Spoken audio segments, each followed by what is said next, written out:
What is up, parents and players of Complete Shooter? So I wanted to just throw this video together because I want to throw out a challenge to all the players that are part of the program. Now, you may have heard of the 10,000 hour rule. And what that says is it basically takes 10,000 hours to become a master at something.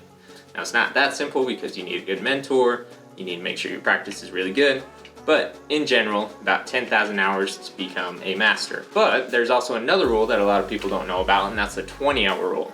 And the 20-hour rule says that it takes 20 hours for you to get reasonably good at something. So a lot of people get overwhelmed by the 10,000 hours. So what I want to do is throw out this challenge to all my players to pick one thing that they want to get better at and apply the 20-hour rule.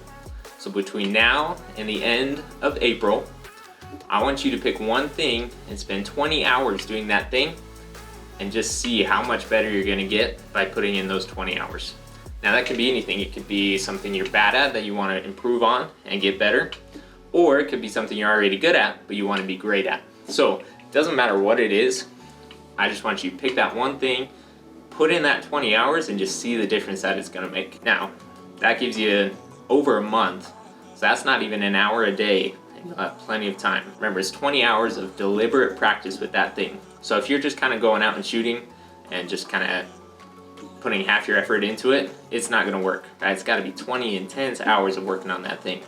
That also means that if, for example, you're working on floaters, which is what my goal is going to be in this next month, because I need to work on my floater and use it more. If I do an hour workout, but I'm only spending 5 to 10 minutes of that working on floaters, then that doesn't count as one of the 20 hours, right? So it has to be 20 hours of working on that thing. Now, you can switch it up. It doesn't have to be boring, right? You can switch it up. You can do one-on-one where you have to shoot floaters. That would be working on it. There's lots of different ways you can go about it, but 20 hours putting in the work on that one thing, and I think you'll be amazed at the improvements you see.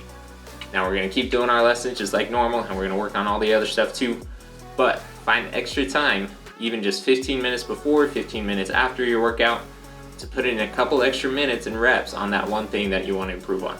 So there you have it. There's the 20-hour challenge. Now until the end of April, choose that thing and work on that thing.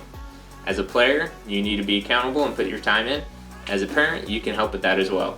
So this is just a challenge I want to throw out, and hopefully you see the results from it if you put in the time. I know that you will.